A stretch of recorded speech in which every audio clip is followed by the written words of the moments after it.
Delhi car blast के मामले में संदिग्ध लाल रंग की इको स्पोर्ट्स फोर्ड कार को फरीदाबाद पुलिस ने खंडावली गांव से बरामद किया है। जांच एजेंसियों ने वहां से एक शख्स को भी हिरासत में लिया है और ये वही कार है जिसकी पुलिस तलाश भी कर रही थी और ये कार उमर के नाम पर रजिस्टर्ड है। उमर वही शख्स है जो दिल्ली ब्लास्ट में इस्तेमाल हुई i20 कार को चला रहा था। सूत्रों के अनुसार एनआईए की टीम फरीदाबाद की अल फलाह यूनिवर्सिटी तक पहुंची थी, जहां पर आतंकी डॉक्टर उमर के करीबियों और अल फलाह यूनिवर्सिटी के अन्य स्टाफ जो कि डॉक्टर उमर को जानते थे, उन सभी से पूछताछ भी की गई। पूछताछ के दौरान जांच एजेंसियां डॉक्टर उमर के बेहद करीबी एक ऐसे शख्स तक भी पहुंची जो कि बताया जा रहा है कि डॉक्टर उमर का ड्राइवर भी है और उसका बेहद करीबी भी माना जाता है। जब जांच एजेंसी ने ड्राइवर से पूछताछ की और उससे दूसरी गाड़ी के बारे में भी जानकारी ली गई तो ड्राइवर ने बताया कि लाल रंग की इको स्पोर्ट कार उसने फरीदाबाद के खंडावली गांव में अपनी बहन के घर पर खड़ी की है, जिसके बाद जांच एजेंसियों ने इस कार को बरामद कर लिया है। इतना ही नहीं, कार की तलाशी भी ली गई।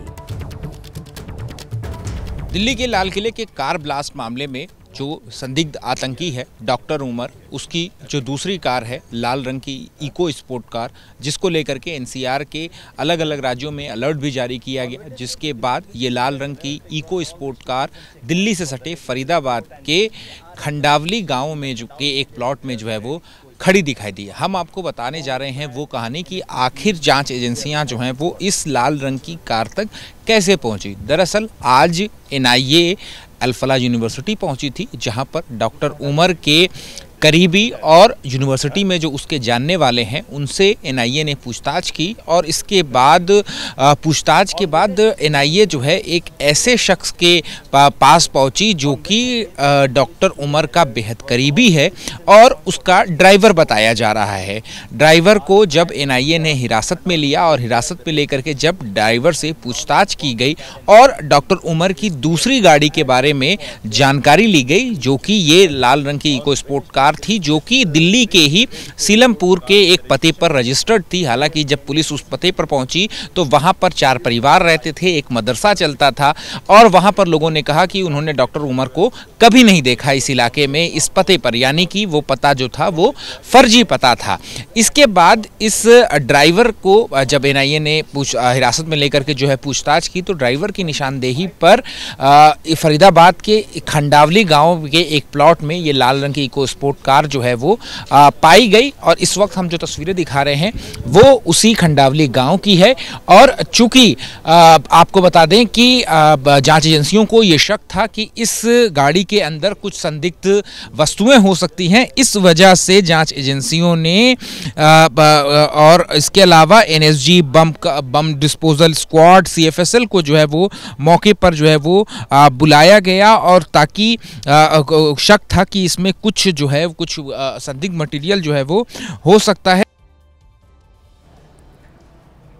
तो देखिए, लगातार पुलिस की और एनआईए की जो जांच है वो लगातार आगे बढ़ रही है, कई खुलासे हो रहे हैं और कई लोगों से पूछताछ का सिलसिला भी चल रहा है। आइए सीधा रुख कर लेते हैं, हमारे संवाददाता सुशील पांडे हमारे साथ जुड़ गए हैं दिल्ली के लाल किला से, सीधे हमारे साथ वो लाइव जुड़ गए हैं। सुशील, आप ये तस्वीरें भी हम तक पहुंचाइएगा कि आखिर दिल्ली के लाल किला में किस प्रकार से जो अलर्ट है पुलिस की तरफ से वो यहां पर किया गया है, साथ ही लोगों को एहतियातन क्या कदम उठाने की भी सलाह दी जा रही है। दूसरा ये कि जांच को लेकर अभी तक क्या डेवलपमेंट नजर आ रहे हैं। सुशील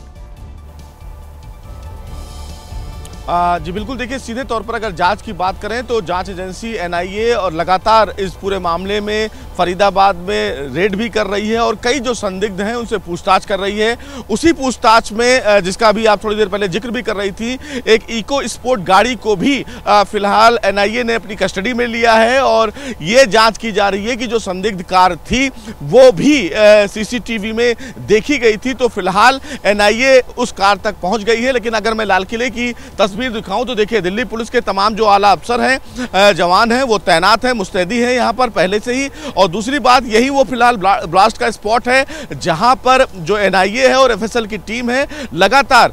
यहाँ पर अपना जो ऑपरेशन है वो कर रही है। 42 एग्जिबिट अभी तक फिलहाल जो सैंपल है वो लिए गए हैं। कल भी एफएसएल की जो टीम थी वो यहाँ पर मौजूद थी, एनआईए की जो टीम थी वो मौजूद थी। और सबसे बड़ी बात है कि तस्वीरों में जो आपको ये गाड़ियाँ दिख रही हैं, ये गाड़ियाँ भी उसी कार धमाके की चपेट में आई थी जिसका फिलहाल कल एनआईए ने बाकायदा जांच किया था और तमाम गाड़ियों के नंबर को नोट किया गया था। इसी मेट्रो स्टेशन के पास और जो पुलिस चौकी है जहां पर ये ब्लास्ट हुआ, जिसका कल सीसीटीवी फुटेज भी आया है कि किस तरह जो मूविंग व्हीकल थी उसमें ब्लास्ट होता है और ब्लास्ट इतना तीव्रता वाला होता है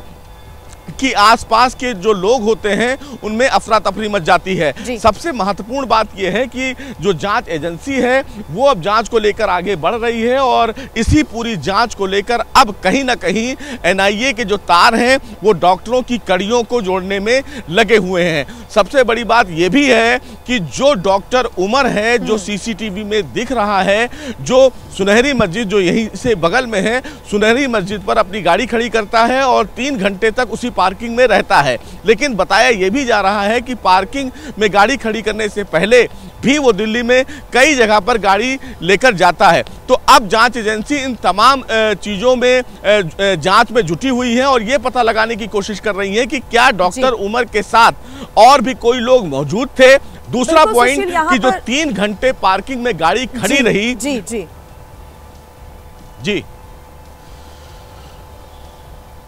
सुशील, एक सवाल यहाँ पर यही उठता है कि डॉक्टर उमर के जो तार हैं वो कहाँ तक जुड़े हुए हैं, क्योंकि अगर हम उस लाल रंग की कार की बात करें तो उसकी तफ्तीश भी की गई है, तलाशी भी ली गई है, उसके जो कागजात हैं उससे क्या कुछ सबूत हाथ लग सकते हैं महत्वपूर्ण। और दूसरी बात यह कि यह भी माना जा रहा है कि उमर का भी डीएनए सैंपल उसकी मां के साथ मैच कराया गया है, वो भी मैच हो चुका है। ड्राइवर जो उसका करीबी था उनसे भी पूछताछ की जा रही है, उन लोगों से जो कि लगातार डॉक्टर उमर के संपर्क में थे। ऐसे में जहां तक तार जुड़े हो सकते हैं डॉक्टर उमर के और लोगों से, उन तक पहुंचने की कोशिश पुलिस की तरफ से, एनआईए की तरफ से।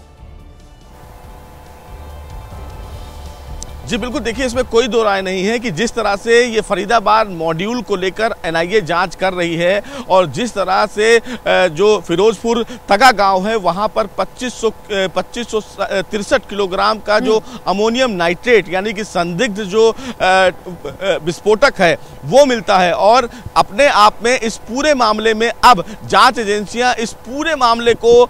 जोड़ने की कोशिश में है कि क्या इसके तार वाकई जम्मू कश्मीर से जुड़े हुए हैं, क्योंकि जम्मू कश्मीर से फरीदाबाद और सहारनपुर और उसके बाद दिल्ली, तो इन तमाम स्टेट्स में क्या डॉक्टर उमर, मुजव्विल और आदिल के साथ और भी लोग थे। शाहिना शाहिद जिसको फिलहाल गिरफ्तार किया गया है उससे भी पूछताछ की जा रही है कि क्या ये जो टेरर मॉड्यूल था उनके साथ डॉक्टरों की और कितने लोग जुड़े हुए हैं। और सबसे बड़ी बात कि जो अल्फलाज यूनिवर्सिटी है वहां पर कम से कम 54 लोगों को हिरासत में लिया गया है जो संदिग्ध हैं, उनसे पूछताछ की जा रही है, क्योंकि फरीदाबाद में इतनी बड़ी संख्या में विस्फोटक का आना और उसके बाद इस तरह का प्लान एग्जीक्यूट करना ये एक बड़ी साजिश का हिस्सा है। और इसी साजिश को फिलहाल जम्मू कश्मीर पुलिस ने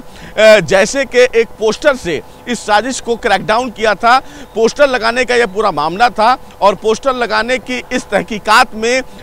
जम्मू पुलिस के साथ साथ यहां तक की जो जांच अभी तक सामने निकल कर आई है वो निकली है। तो अब जब एनआईए इस पूरे मामले में जांच को लेकर आगे बढ़ रही है तो उनके सामने 2 चीजें प्रमुखता से आई हैं। पहला ये कि व्हाइट कॉलर डॉक्टर्स की जो ये एक मॉड्यूल है, इस मॉड्यूल में और कितने लोग हैं, क्योंकि जिस तरह से जैश की तरफ से इस पूरे ऑपरेशन को अंजाम देने की बात कही जा रही है उसमें इन डॉक्टरों को रेडिकलाइज करके अपने इस ऑपरेशन में शामिल करना। और डॉक्टर्स, वो डॉक्टर्स जो एमबीबीएस हैं, एमडी हैं, पढ़े लिखे हैं, आम जनता के बीच में हैं, तो क्या उन तमाम लोगों को लेकर अब जांच एजेंसी आगे बढ़ेगी। जम्मू कश्मीर में भी लगातार छापेमारी चल रही है, फरीदाबाद में भी लगातार कई संदिग्धों से पूछताछ की जा रही है और किस तरह से मुजम्मिल ने है और ये देखना होगा कि आगे क्या खुलासे और होते हैं। सुशील, आप हमारे साथ बने रहिएगा।